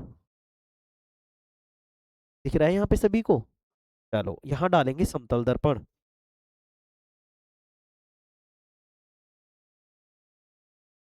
अच्छा, मैंने बताया समतल दर्पण क्या होगा? गुरुजी आपने बताया था कि समतल कांच होना चाहिए, और समतल कांच की एक सतह को अगर परावर्तक पॉलिश कर देंगे तो क्या हो जाएगा हमारे पास? समतल दर्पण। इंग्लिश में बोलते हैं मेरे भाई इसको प्लेन मिरर, प्लेन मिरर। ठीक है, आ जाओ, आ जाओ, प्लेन मिरर। ठीक है मेरे भाई, समतल दर्पण। अच्छा, अब समतल दर्पण में क्या क्या लिखेंगे देखो। समतल दर्पण, इस समतल दर्पण में क्या क्या लिखना है तुम्हें, ये चीज समझना।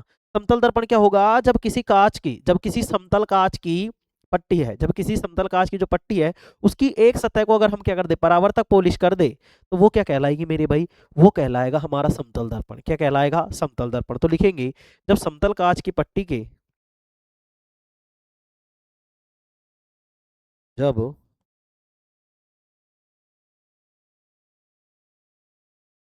समतल कांच की पट्टी के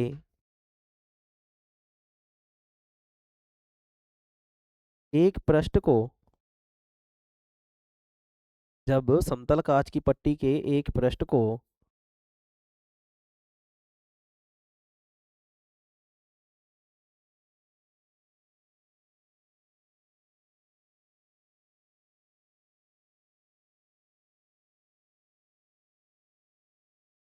परावर्तक पॉलिश कर देते हैं,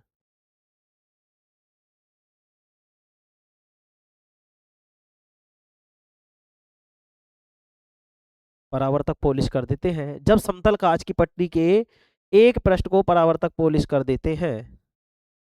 ठीक है, पॉलिश कर देते हैं, तो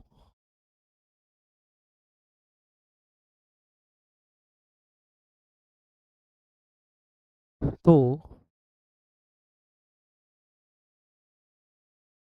तो इस प्रकार बने दर्पण को कहते हैं,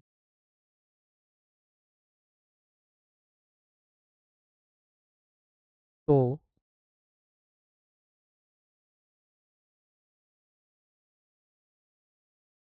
तो भाई एक,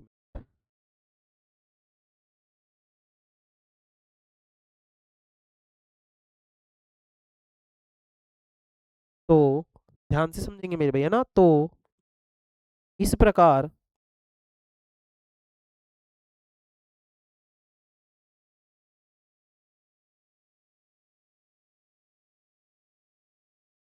तो इस प्रकार बने दर्पण को,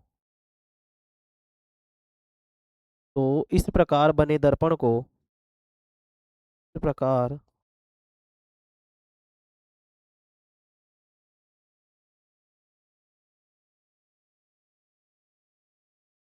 बने दर्पण को समतल दर्पण कहते हैं मेरे भाई। क्या कहते हैं? समतल दर्पण कहते हैं। समतल दर्पण कहते हैं।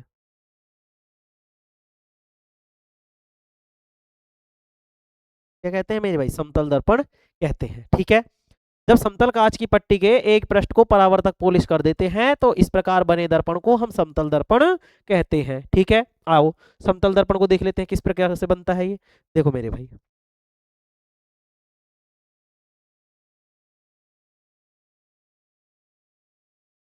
देखो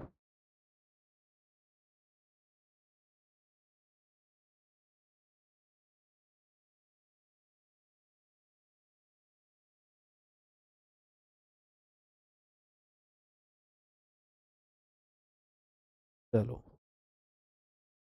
दिख रहा है सभी को? चलो, इसमें क्या करेंगे मेरे भाई, हम इसको परावर्तक पोलिश कर देंगे। कैसे कर देंगे गुरुजी परावर्तक पोलिश? देखो कैसे कर देंगे।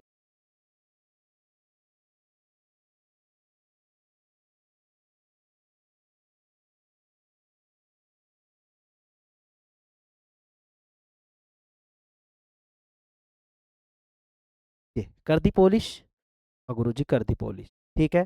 तो देखो दिख रहा है क्या तुम्हें? नहीं दिख रहा? दिख रहा है या नहीं दिख रहा, पहले तो ये बताओ। नहीं दिख रहा तो मैं एक लाइन और लगा दूंगा इसके बगल में।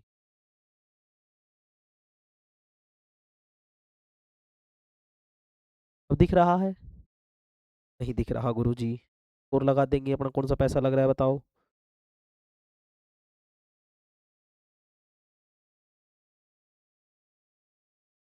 सेट कर दे।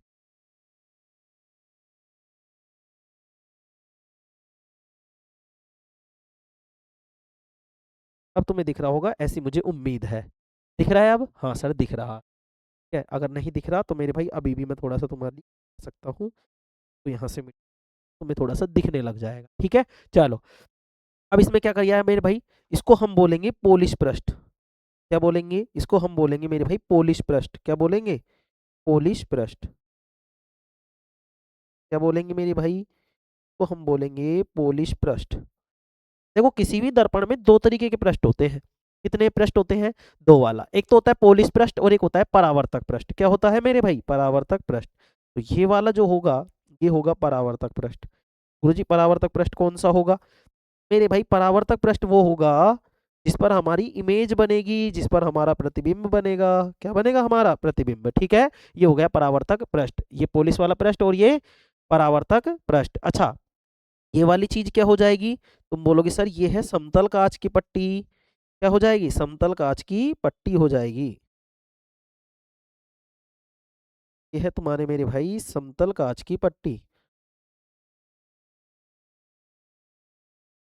समतल कांच की पट्टी।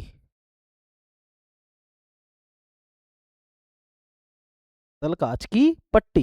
ठीक है मेरे भाई, ये हो गया परावर्तक पृष्ठ, ये वाला हो गया पोलिश वाला पृष्ठ, ये होती है समतल कांच की पट्टी। देखो किसी भी दर्पण को बनाने के लिए हमें क्या चाहिए? कांच चाहिए मेरे भैया ना। अब देखो ये चीज समझने की है यहाँ पे क्या, कि हम जो बात करेंगे वो पोलिस वाले पृष्ठ की बात नहीं करेंगे। हम जितनी भी चीजें बनाएंगे, जितनी भी हम जो भी दर्पण पढ़ेंगे, गोलीय दर्पण हो या फिर अवतल हो, उत्तल हो, समतल हो, उनमें हम जो बात करेंगे वो परावर्तक पृष्ठ की बात करेंगे। गुरुजी इसकी बात क्यों नहीं करेंगे? इसकी बात इसलिए नहीं करेंगे मेरे भाई क्योंकि जो प्रतिबिंब वगैरह जो भी बनना है वो इस परावर्तक पृष्ठ पर ही बनेगा। जो प्रतिबिंब बनेगा वो कहाँ बनेगा? परावर्तक पृष्ठ पर ही बनेगा, पोलिस वाले पृष्ठ पर नहीं बनेगा। क्या तुमने देखा है कि कांच के पीछे इस तरीके से खड़े हो जाओ तो तुम्हारा प्रतिबिंब बन जाएगा क्या? नहीं सर, हम कांच के जब सामने होते हैं तो ही हमारा प्रतिबिंब बनता है। ये वाली चीज समझ में आई? तो हम किसकी बात करेंगे? परावर्तक पृष्ठ की। किसी भी कोई भी दर्पण हो उसमें दो पृष्ठ होंगे, एक तो पोलिश वाला पृष्ठ और एक कैसा होगा? परावर्तक पृष्ठ होगा। कोई दिक्कत इसमें बताओ किसी को? नहीं सर। अगर नहीं है मेरे भाई तो अब ध्यान से समझना आगे। क्या ये लिखेंगे हम दर्पण बनाते समय? चलो एक चीज लिख लेते हैं, दो मेन चीजें हैं जो मैं लिखवा देता हूँ नोट डलवा कर, है ना मेरे भाई। चलो नोट डलवा कर लिखते हैं, नोट डालकर लिखेंगे इसमें। ठीक है, दिख रहा है सभी को? हाँ दिख रहा है। चलो इसको मैं थोड़ा छोटा कर देता हूँ।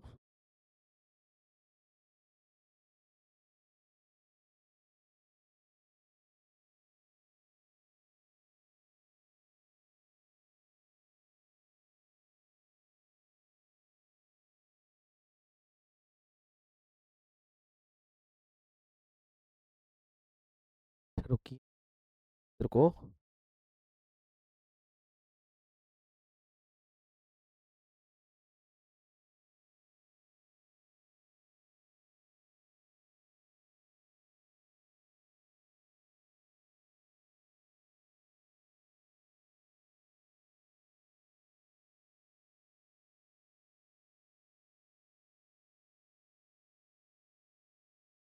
दिख रहा है ना सही से मेरे भाई? तो मैं वो पूरे को हटा देता हूँ, लो थोड़ा सा, 1 मिनट।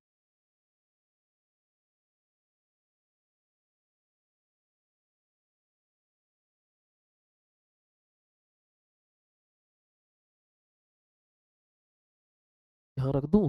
बताओ। यहाँ सही है, ठीक है। चलो, कोई दिक्कत है क्या भाई, किसी को बताओ इसमें? नहीं सर, कोई दिक्कत नहीं है। तो ये लो नालायक, तुम तो है ना मुझे नचा लिया करो, और कुछ काम तो है नहीं तुम्हें। मुझे वहीं रहने दो। ये ले, वहीं पे ले तू। वहीं बढ़िया लग रहा है तुझे, है ना ये? अरे, ओहो।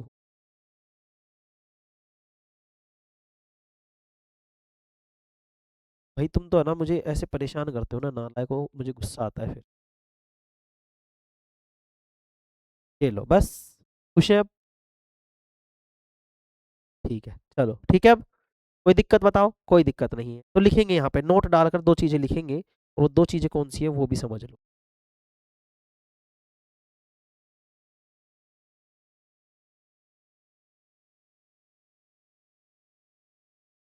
ठीक है ना भाई?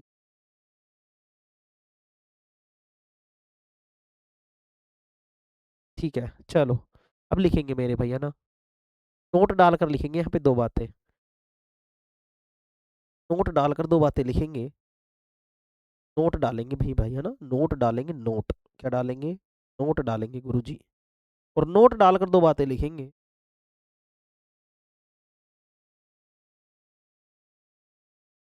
नोट डाल दिया, नोट दिख रहा है सभी को? चलो, नोट में लिखेंगे, दर्पण बनाते समय,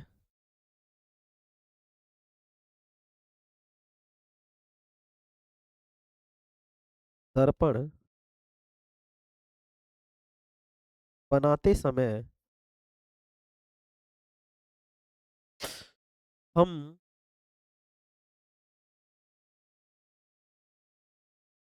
उसकी दाईं साइड को,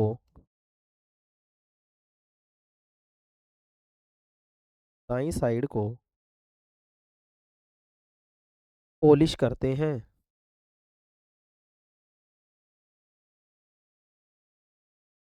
करते हैं मेरे भाई, पॉलिश करते हैं।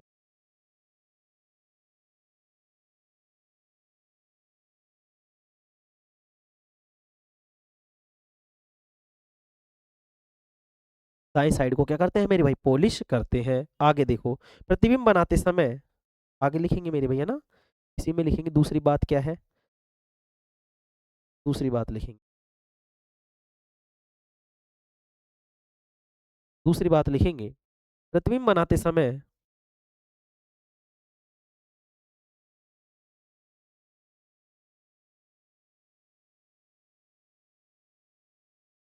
प्रतिबिंब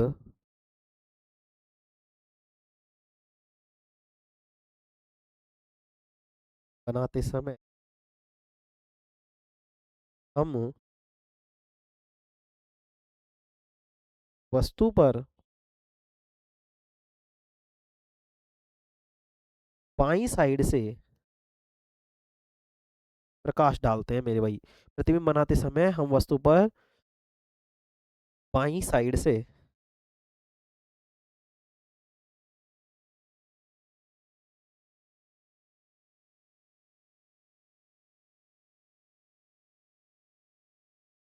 प्रकाश डालते हैं।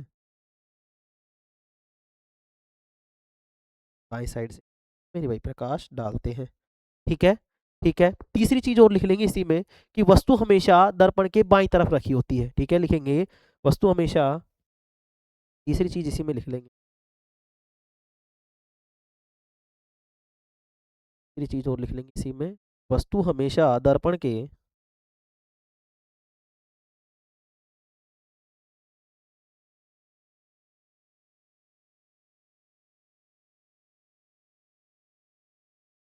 वस्तु हमेशा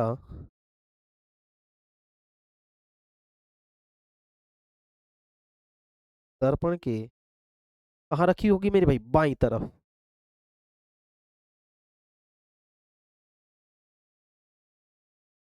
वस्तु हमेशा दर्पण के बाईं तरफ रखी।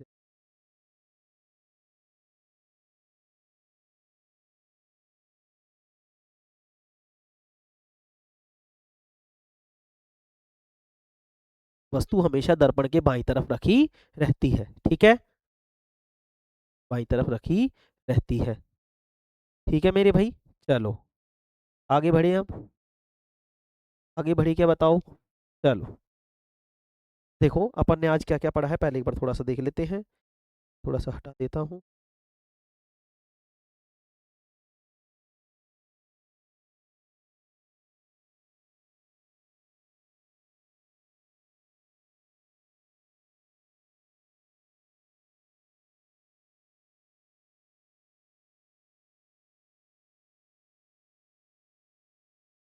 ठीक है, दिख रहा है सभी को। हाँ सर दिख रहा है, सारी चीजें दिख रही है, हाँ सर। आज देखो हमने क्या क्या चीजें पढ़ी हैं, पहले तो मैं इसका रिव्यू एक बार मैं टाइम देख लेता हूँ मेरे, 51 मिनट। चलो कोई बात नहीं, अभी हम देखते हैं।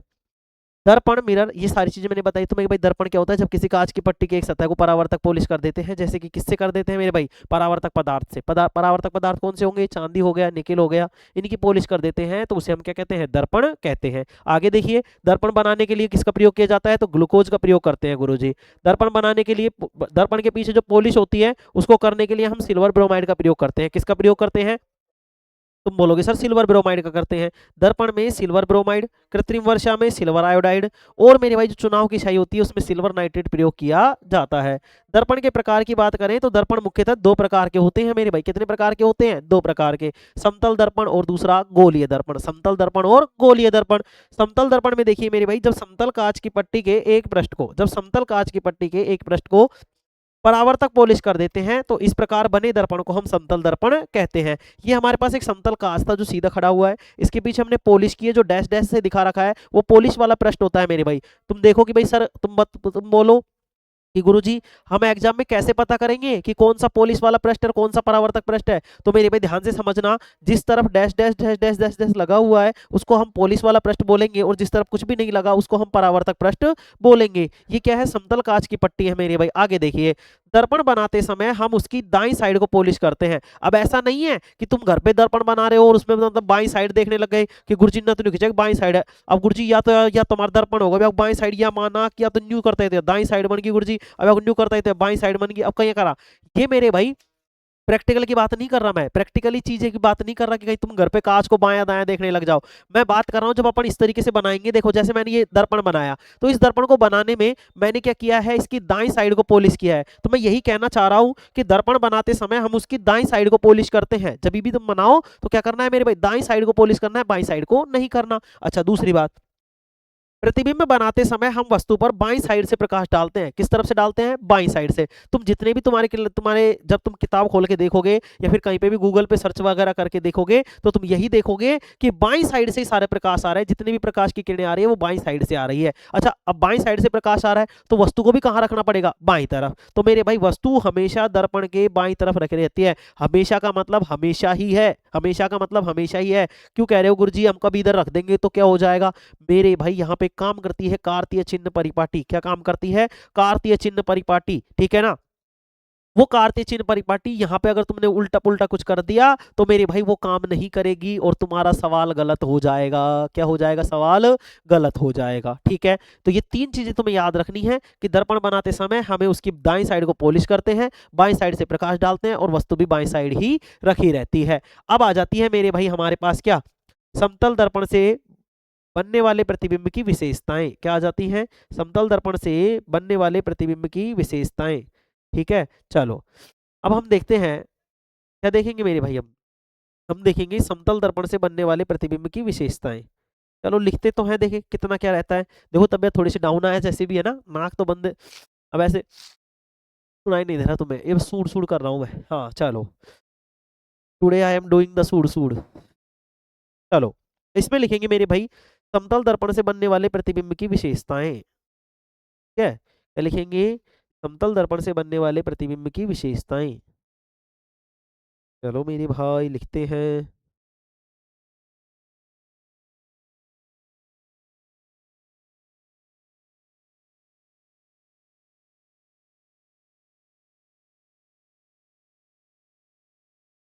समतल दर्पण से बनने वाले प्रतिबिंब की विशेषताएं।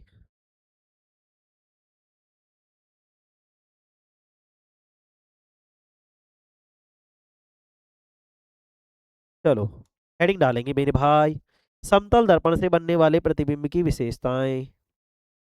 यहाँ से मेरे भाई प्रश्न पूछता ही है। आज लिख लो, समझाने का अगर कल होगा तो कल समझा देंगे, अगर अभी हुआ तो अभी समझा देंगे मेरे भाई, है ना। थोड़ा सा क्या है, टाइट लेट हो गए मेरे भाई आज थोड़ा सा अपन। चलो लिखेंगे समतल दर्पण से बनने वाले प्रतिबिंब की विशेषताएं। समतल दर्पण से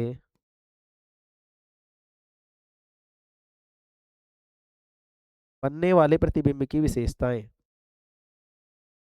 समतल दर्पण से बनने वाले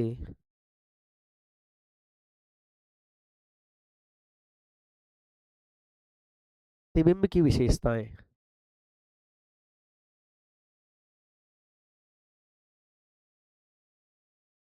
समतल दर्पण से बनने वाले प्रतिबिंब की विशेषताएं। आज तुम ऐसे करो, इसको लिखो, ठीक है। कल मैं एक एक को समझाऊंगा मेरे भैया ना, क्योंकि यहाँ मेरे भाई ठंड लग रही है मुझे बहुत जबरदस्त तरीके से। विशेषताएं नहीं दिख रहा।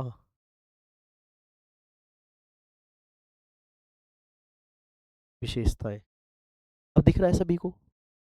समतल दर्पण से बनने वाले प्रतिबिंब की विशेषताएं। चलो ठीक है, सही सही उतारा करो मेरे भैया ना, मैं कोशिश करता हूँ तो मैं कुछ भी गलत ना लिखाऊं। मतलब बुद्धि में भी मैं मतलब कोशिश करता हूँ कि कुछ भी गलत ना लिखा जाए, है ना। कोशिश मेरी यही रहती है, कुछ भी तुम गलत ना लिखो, और ना मैं कोशिश करता हूँ कि ना ही मैं लिखाऊं। चलो आगे बढ़ते हैं मेरे भाई। अच्छा, समतल दर्पण की विशेषताओं में हम क्या क्या पढ़ेंगे। गुरुजी हम काय काय पढ़ांगे, हमको काय पता काय काय पढ़ांगे, तुम पढ़ाओ जो ही पढ़ लेंगे। तो मेरे भाई सुनो, इसमें एक तो क्या होता है कि जो प्रतिबिंब होता है वो समान साइज का बनता है। जैसे मैं मान लो मैं खड़ा हूँ, ठीक है। मैं जैसे खड़ा हूँ, मैं 5 मीटर का हूँ, तो क्या मुझे दर्पण में जब तुम मेरे मतलब मिरर है उसमें अगर तुम देखोगे तो क्या मैं 20 मीटर का हो जाऊंगा क्या। समतल दर्पण में देखने की बात कर रहा हूँ, अवतल उत्तल की नहीं कर रहा। तो समतल दर्पण में क्या 20 मीटर का हो जाऊंगा क्या, नहीं सर। आप जैसे 5 मीटर के हो तो ही 5 मीटर के रहोगे। मतलब कि कहने का मतलब क्या है गुरुजी, आप क्या है कहना क्या चाह रहे हो।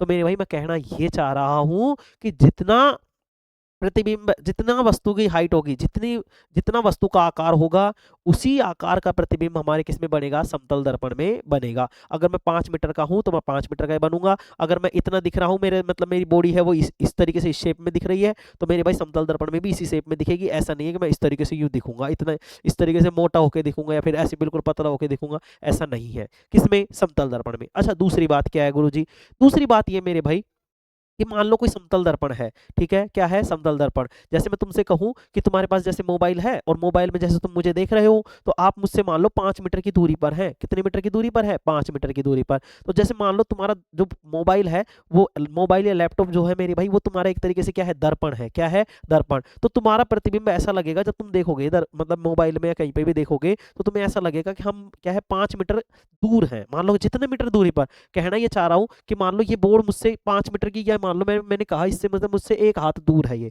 कितने दूर है, एक हाथ दूर, या मैं बोलूँ 1 मीटर दूर है। तो मेरा जो प्रतिबिंब बनेगा ना, दर्पण में जो प्रतिबिंब बनेगा, वो भी कितनी दूरी पर होगा, 1 मीटर दूरी पर होगा। कितनी दूरी पर होगा, 1 मीटर दूरी पर। अच्छा ठीक है गुरुजी, दो बात समझ में आई।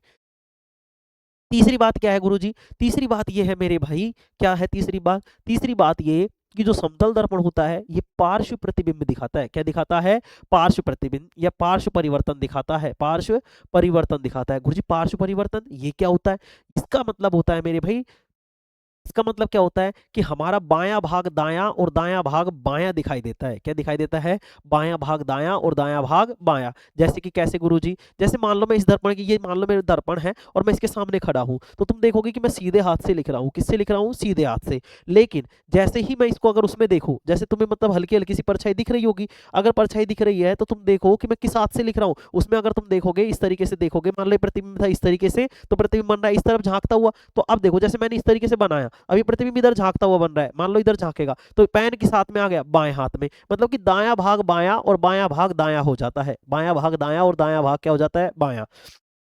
मुझे समझ में नहीं आया। जैसे मान लो मैंने अभी ये रखा हुआ है, मान लो ये पेन है, अब मैं जैसे मान लो मैं दर्पण में देख रहा हूँ और मैंने इसको ऐसे मान लो मैंने सीधे हाथ से रखा है, किससे रखा है, सीधे हाथ से मैंने मेरी नाक पे रखा है। अगर मैं इसको दर्पण में देखूंगा तो ऐसा लगेगा, मतलब क्या होगा, दर्पण से जब देखूंगा तो ऐसा लगेगा कि मैंने जो पेन है वो बाएं हाथ में पकड़ा हुआ है और बाई नाक को मैंने क्या किया हुआ है, दबाया हुआ है। गुरुजी आपकी आवाज में तो फर्क ही नहीं पड़ रहा, कैसे पड़ेगा, इतनी बड़ी बड़ी नाक है, एक नाक से आवाज आ जाती है ना। चलो, गुरुजी खुद की बेइज्जती कर रहा है और इज्जत बची खा रहा है ये अपनी नालायक हो। चलो देखो, अब ये क्या हुआ तो तुम्हें समझ में आया कि दायां भाग बायां हो जाता है और बायां भाग दायां हो जाता है। ठीक है, कोई दिक्कत इसमें, कोई दिक्कत है क्या, बताओ, कोई दिक्कत है क्या, नहीं सर।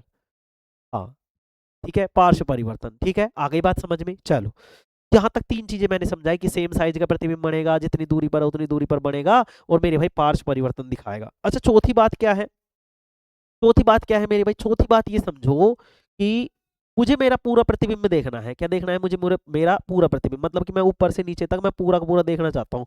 जैसे आजकल शादी ब्याहों में मिलती है, मेरा तो ब्याह हुआ नहीं, तुम्हारा हो गया होगा तो पता नहीं है ना मेरे भाई।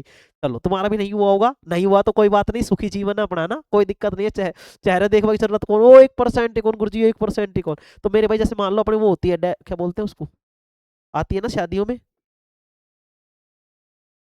ड्राइंग टेबल काई पत्तों कौन काय रहे हैं, वहां में देखो तुम, उसमें शीशा लगा होता है, उस शीशे में तुम क्या पूरी यूं सेल्फी ले ना, यूं फोटो खींच रही हूँ, वो पूरी फोटो आ जाए, क्या वो शीशा तुम्हारे बराबर है क्या, नहीं सर गुरुजी वो तो छोटा भी रहता है। तो ध्यान से समझना, अगर किसी वस्तु को अगर पूरा देखना है, समतल दर्पण में अगर किसी चीज का प्रतिबिंब पूरा देखना है तो वस्तु जिस हाइट की वस्तु होगी ना, जितनी हाइट वस्तु की होगी उसकी आधी हाइट का हमको क्या लेना पड़ेगा, मिरर लेना पड़ेगा। गुरुजी क्या नहीं समझ में आया, कोई बात नहीं। जैसे मान लो मैं 10 मीटर का हूं, कितने मीटर का हूं, 10 मीटर का, मानना है हूं नहीं, ठीक है, तो मैं कितने मीटर का हूं, 10 मीटर का। अगर मुझे मेरा पूरा प्रतिबिंब देखना है तो मुझे दर्पण कितना बड़ा चाहिए, पहले ये बताओ। तुम बोलोगे सर आपको आपको दर्पण 10 मीटर का ही चाहिए क्योंकि आप तो वहां आओगे जब 10 मीटर के होगा ना मेरे भाई, 10 मीटर का होगा तब नहीं, तो मुझसे आधी हाइट का, अगर मैं 10 मीटर का हूं तो मुझे मेरा पूरा प्रतिबिंब देखने के लिए, मुझे मेरी पूरी इमेज देखने के लिए मुझे कितने मीटर दर्पण की आवश्यकता होगी, तो तुम बोलोगे गुरुजी 5 मीटर की, कितने मीटर की, 5 मीटर की आवश्यकता होगी। कोई दिक्कत है कि इसमें, नहीं सर कोई दिक्कत नहीं है। तो 5 मीटर की होगी, कितने मीटर की होगी, 5 मीटर। कोई दिक्कत है कि इसमें, नहीं गुरुजी कोई दिक्कत नहीं है। दोनों चीजें समझ में आई, दोनों चीजें समझ में आई क्या, बताओ। हाँ गुरुजी दोनों चीजें समझ में आई। चलो, ये सारी चीजें समझ में आ गई। अब इसके बाद में और चीज क्या थी, हाँ, अगर मान लो एक ऐसा एक चीज और है, अगर मान लो हम v वेग से गति कर रहे हैं, हम क्या कर रहे हैं, v वेग से गति कर रहे हैं, यदि कोई वस्तु v वेग से गति कर रही है तो समतल दर्पण में देखने पर वह 2v वेग से गति करती हुई दिखाई देगी। किससे दिखाई देगी, 2v वेग से गति करती दिखाई देगी। कैसे गुरुजी, चलो कल इसको और बेहतर तरीके से समझाऊंगा उदाहरण के साथ। आज थोड़ा सा तबीयत डाउन सी लग रही है मुझे, तो थोड़ा सा ऐसा सिस्टम है, ठीक है, आंखें छड़ी छड़ी लग रही होगी ना, नशीली, हाँ तेरी आंखें नशीली। चलो, तो विवेक से कैसे, जैसे तुमने देखा होगा जिम में, या फिर जैसे तुमने देखा होगा मतलब जिम के अलावा जो डांसिंग क्लास होती है जहाँ पे डांस सिखाते हैं, झुमका गिरा रे हैं, उसके अलावा और कौन से आजकल तो ऐसे चलने लग गए, हुप हा फी फी फो फो फो हैं, इस तरीके से पता नहीं कौन कौन से गाने क्या क्या चलने लग गया। तो ध्यान से समझना, उनमें क्या होता है, जैसे तुम देखते हो स्टेप सिखाते हैं वो है, वो आजकल कौन सा चल रहा है, वो गाना ही समझ में नहीं आ रहा मेरे तो, धुरंधर मूवी का ना, वो कौन सा है पता नहीं, हाय गुच्चे पल्ले है या हो चिकल, पता पता नहीं क्या क्या है, सिस्टम ही समझ में नहीं आता। वो मतलब ऐसा कहता है कि खुश रहो मिस मस्त रहो, ये ऐसा कुछ वर्ड है उसमें, उर्दू में है पता नहीं किस में है, लेकिन अब जैसे उसको सिखाते हैं तो उसमें कहते हैं भाई एक स्टेप ऐसे करना है, फिर यू यू और फिर यू यू करना है, इस तरीके से करना है। तो अब ये डांसिंग क्लास में क्या होता है, इस तरीके से दर्पण लगे होते हैं, क्यों लगे थे गुरु जी। अब देखो वहां पे क्या होता है, स्टेप को धीरे धीरे से समझाया जाता है, स्टेप को क्या किया जाता है, धीरे धीरे से समझाया जाता है। कैसे गुरु जी, जैसे उन्होंने कहा कि पहले स्टेप तुम्हें ये करना है, कि मतलब पहले स्टेप तुम्हें ये करना है, ये, तो अब वो पहले क्या है धीरे धीरे करते हैं, इस तरीके से करते हैं धीरे धीरे, लेकिन जब दर्पण में देखते हैं तो वो इस तरीके से जल्दी से होता हुआ दिखाई देता है। मतलब कि जब हम v वेग से गति कर रहे हैं तो वस्तु जो होगी वो मेरे भाई 2v वेग से गति करती हुई दिखाई देगी। किस वेग से दिखाई देगी, 2v वेग से गति करती हुई दिखाई देगी। ठीक है, जिम में गुरुजी आपने जिम भी बताया, हाँ मेरे भाई जब जिम जिम करने जाते हो ना, जिम करने के लिए तुमने देखा होगा इस तरीके से यूं ऐसे करते रहता है और यूं, तो चल भाई जिम है, तो अब डंबल तो उठता नहीं है, डंबल कैसे उठता है, धीरे धीरे यूं, जोर आ रहे, जोर आ रहे तो गुरुजी गुरुजी जोर आ रहे। अब देखो, अब जैसे तुमने क्या हुआ, ऐसे सामने दर्पण लगा हुआ है, क्या लगा हुआ है, सामने दर्पण। अब तुम उठा रहे हो ऐसे धीरे धीरे, लेकिन दर्पण में कैसे दिखाई देगा, ये ये इस तरीके से करते हुए दिखाई दोगे, तो तुम्हारा एक्साइटमेंट बढ़ेगा, तुम्हारा जोश बढ़ेगा, तुम्हारा उत्साह बढ़ेगा, इसलिए तुम्हारे दर्पण भी लगाए जाते हैं। तो हमें यहाँ से कुछ भी समझना नहीं है, हमें क्या समझना है, ना तो तुम्हें जिम का समझना है, ना तुम्हें डांसिंग का समझना है, तुम्हें यह समझना है अगर कोई वस्तु v वेग से गति कर रही है तो मेरे भाई दर्पण में वो 2v वेग से गति करती हुई दिखाई देगी। ठीक है सर। अगली बात क्या, अगली बात ये कि अगर मान लो किसी वस्तु को या किसी कोण को, किसी वस्तु से किसी कोण को, अब काले काले में दिख ही नहीं रहा मुझे, मेरे चेहरे पे लेना पड़ेगा, मैं ऐसे मान लो ये हमारे पास क्या है, कोई एंगल है, देखो ये एंगल है, अगर मैंने इसको मान लो 30 डिग्री घुमाया, कितना डिग्री घुमाया, 30 डिग्री, अगर किसी वस्तु को थीटा डिग्री घुमाया जाता है तो दर्पण में वह 2 थीटा डिग्री हो जाती है, 2 थीटा डिग्री घूम जाती है। कितनी डिग्री घूम जाती है, 2 थीटा डिग्री। कितनी डिग्री, 2 थीटा डिग्री घूम जाती है। मतलब कहना क्या चाह रहे हो गुरुजी, जैसे मान लो ये हाथ है मेरा, ठीक है, अब जैसे ये मान लो बिल्कुल सीधा का सीधा है, 0 डिग्री पे है, इस तरीके से 0 डिग्री पे है, मैंने इसको घुमाया इस तरीके से 45 डिग्री पर, कितने डिग्री पर, 45 डिग्री पर, कितने डिग्री पर, 45 डिग्री पर। तो जब तुम मुझे समतल दर्पण में मेरा मतलब समतल दर्पण में तुम देखोगे उसको नाप कर, तो मेरे भाई ये 45 मीटर नहीं होगा, ये कितना हो जाएगा, 90 मीटर दिखाई दे, मतलब 90 डिग्री का कोण दिखाई देगा। किसके दिखाई देगा, 90 डिग्री का। कहना क्या चाह रहे हो गुरुजी, मैं यही कहना चाह रहा हूं, अगर किसी वस्तु को थीटा डिग्री घुमाया जाता है तो दर्पण में देखने पर, समतल दर्पण में देखने पर वह 2 थीटा डिग्री घूम जाती है। कितनी डिग्री घूम जाती है, 2 थीटा डिग्री। ठीक है, मैंने वी वेग वाला बता दिया, 2 थीटा डिग्री वाला बता दिया, किस तरीके से प्रश्न आता है ये भी अपन समझेंगे। 3 4 5 चीजें मैंने तुम्हें बताई है। इसके बाद में पार्श्व परिवर्तन बता दिया, साइज, हाँ ये भी बता दिया मैंने, साइज के बराबर बनता है, 5 मीटर का हूं तो 5 मीटर का बनता है, ये मैंने तुम्हें बता दिया। दर्पण कैसा, मतलब प्रतिबिंब जो बनता है वो कैसा बनता है, सीधा। कैसा बनता है, सीधा। आई बात समझ में, कैसा बनता है, सीधा। ठीक है, अगली बात क्या, सीधा जो होता है वो कैसा होता है, आभासी होता है। कैसा होता है, हमेशा आभासी। अच्छा एक चीज और, समतल दर्पण की जो होती है ना मेरे भाई, समतल दर्पण की जो फोकस दूरी होती है वो होती है अनंत। कितनी होती है, अनंत। अच्छा मैंने लिखवाया नहीं क्या, देखिए ये हो गया, इसके बाद में लिखवाना था तुम्हें है, चलो कोई बात नहीं, अभी तो लिख देंगे, अभी अपने पास जगह है, ऊपर लिख देंगे मेरे भैया ना। समतल दर्पण की जो फोकस दूरी होती है वो कितनी होती है, अनंत होती है। कितनी होती है, अनंत। ठीक है, कल ही लिखेंगे, आज समझा रहा हूँ मेरे भैया ना। चलो तो अब देखो, 2 3 4 सारी चीजें मैंने तुम्हें समझाई, एक चीज और रह गई शायद इसमें है, विवेक से मैंने बता दी, थीटा डिग्री के बाद मैंने बता दी, पूरा प्रतिबिंब देखने के लिए मैंने बता दी, साइज का बता दी, पार्श्व परिवर्तन दिखा दिया। उसके बाद में मेरे भाई, हाँ एक होती है प्रतिबिंबों की संख्या, एक होती है प्रतिबिंबों की संख्या, कि कितने प्रतिबिंब बनेंगे। अगर मान लो मेरे सामने इस तरीके से दर्पण, नाई की दुकान में देखा है तुमने, एक दर्पण इस तरीके से, एक दर्पण इस तरीके से, दोनों देखते हो तो तुम्हें आगे का भी दिखाई देता है, पीछे का भी, ऐसा लगता है जैसे 4 5 पीछे मिरर लग रहे हुए हैं।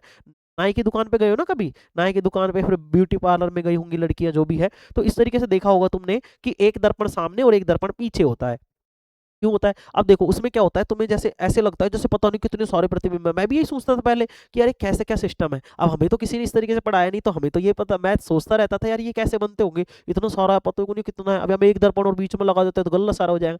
फिर मुझे पता चला कि ये सारा सिस्टम दर्पणों का नहीं है, ये सारा सिस्टम है मेरे भाई एंगल का। किसका है, एंगल का। इसमें क्या करते हैं, हम प्रतिबिंबों की संख्या निकालते हैं, और प्रतिबिंबों की संख्या होती है n बराबर में 360 बटा थीटा। n क्या है यहाँ पे, प्रतिबिंबों की संख्या है, 360 हम यहाँ पे लेते हैं, और थीटा क्या होता है, दोनों दर्पणों के मध्य में जो एंगल बन रहा है उसको हम थीटा लेते हैं। क्या लेते हैं, थीटा।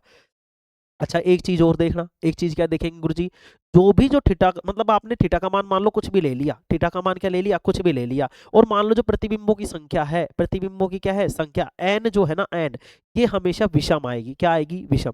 सम आएगी क्या गुरुजी, नहीं। जैसे तुम कहो कि गुरुजी 360 है, गुरुजी आपने कही n बराबर में 360 बटा थीटा, अब थीटा का मान तुमने ले लिया मान लो 60 डिग्री, कितना ले लिया, 60 डिग्री ले लिया गुरुजी, तो 0 से 0 6 6 36, तो मतलब n बराबर में 6, तो n बराबर में क्या हो गया, प्रतिबिंबों की संख्या कितनी होगी, 6। तो प्रतिबिंबों की संख्या 6 नहीं होगी, ध्यान से समझना इस बात को, और ये इंपॉर्टेंट भी है मेरे भाई।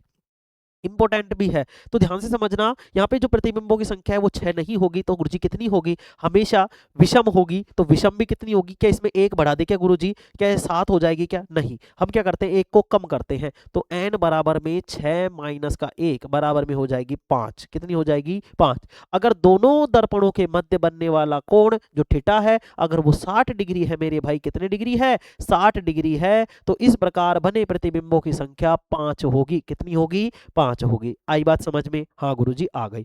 ये थे मेरे भाई समतल दर्पण से बनने वाले प्रतिबिंबों की विशेषताएं। अब हम इनको लिखेंगे, ठीक है, इनको लिखेंगे। और एक चीज और लिखो पहले कि समतल दर्पण से जो बनने वाले प्रतिबिंब मतलब जो फोकस दूरी होती है समतल दर्पण की, ठीक है, लिखेंगे, लिखेंगे मेरे भाई समतल दर्पण की, आगे लिखा दूं क्या, देखें, आगे नहीं अभी लिखिए आप, इसी में लिखिए मेरे भाई, कल ये समतल दर्पण तो कंप्लीट हो जाएगा, गोलीय दर्पण भी अपन स्टार्ट कर देंगे, है ना। चलो इसी में लिख लो मेरे भाई, नोट डाल कर ही लिख लो, समतल दर्पण की फोकस दूरी अनंत होती है, समतल दर्पण की फोकस दूरी या वक्रता तिर्य्या अनंत होती है, नोट डालकर लिख लेंगे मेरे भाई, एक नोट डालकर और लिख लेंगे यहाँ पे।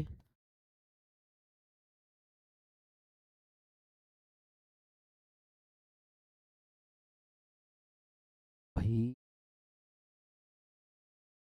समझ ही नहीं आते मेरे भाई, तू हट यहाँ से, तो ज्यादा लाड़ प्यार दे दिया अपन ने। नोट क्या लिखेंगे यहाँ पे, समतल दर्पण की,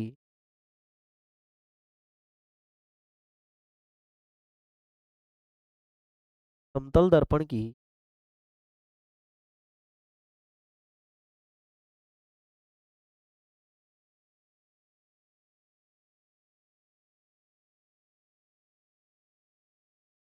फोकस दूरी, समतल दर्पण की फोकस दूरी,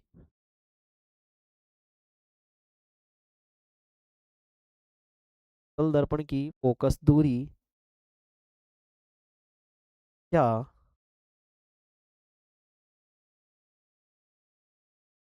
वक्रता तिर्य्या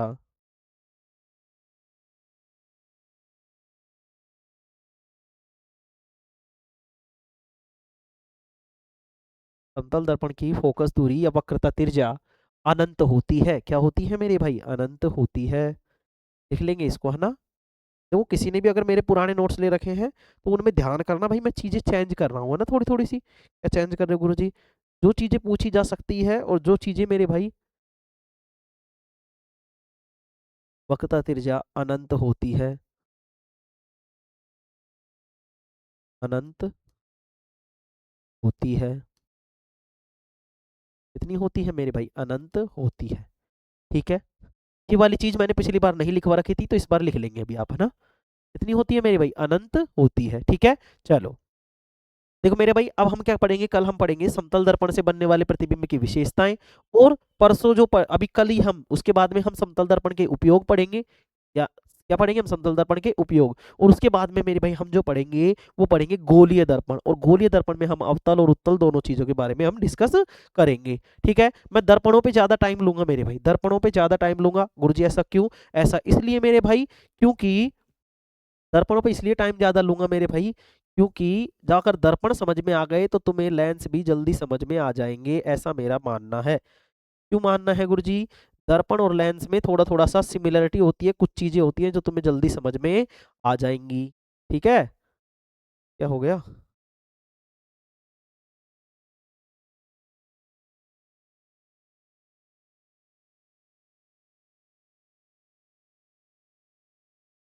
चलो ठीक है मेरे भाई, है ना। आ गई बात समझ में यहाँ तक, कोई दिक्कत, कोई दिक्कत मेरे भाई, अगर कोई दिक्कत है तो बताएंगे। चलो आ गई बात समझ में। अब कल हम जो पढ़ेंगे मेरे भाई, यहाँ पढ़ेंगे हम समतल दर्पण से बनने वाले प्रतिबिंबों की विशेषताएं, ठीक है। तो मेरे भाई आज के लिए इतना ही काफी है मेरे भाई, तबीयत थोड़ी डाउन है, कल शायद मुश्किल क्लास हो पाएगी, अगर हुई तो मैं जरूर लूंगा, कल मुश्किल हो पाएगी क्योंकि भाई मुझे कहीं किसी के साथ जाना है, गुरु जी के साथ, मैं मेरे साथ ही जा रहा हूँ, है ना, नालायक हो, किसी के साथ जा कहीं नहीं जा रहा जैसे तुम्हारी सोच है, नालायक हो, हरामी हो। चलो, कहीं नहीं जा रहा मैं, किसी के साथ नहीं जा रहा, मतलब जाऊंगा तो सही लेकिन किसी के साथ नहीं जा रहा, ठीक है। चलो आज के लिए इतना ही काफी मेरे भाई, thank you all of you, take care, love you all. और आज मैंने जो चीजें समझाई है ना, इनको थोड़ा सा देखना एक बार, ठीक है। जो मैंने लास्ट की चीजें बताई हैं, इनसे प्रश्न बनते हैं। लास्ट के पिछले 2 सालों में मेरे भाई यहाँ से प्रश्न भर भर के पूछे जाएं। मैं बताऊंगा किस तरीके से प्रश्न पूछे हैं, उनके बारे में हम डिस्कस करेंगे, चर्चा करेंगे। और कल मैं इसी चैप्टर को आगे बढ़ाऊंगा, ठीक है मेरे भाई। आज के लिए इतना ही काफी, thank you all of you, take care, love you all, ठीक है। ओके।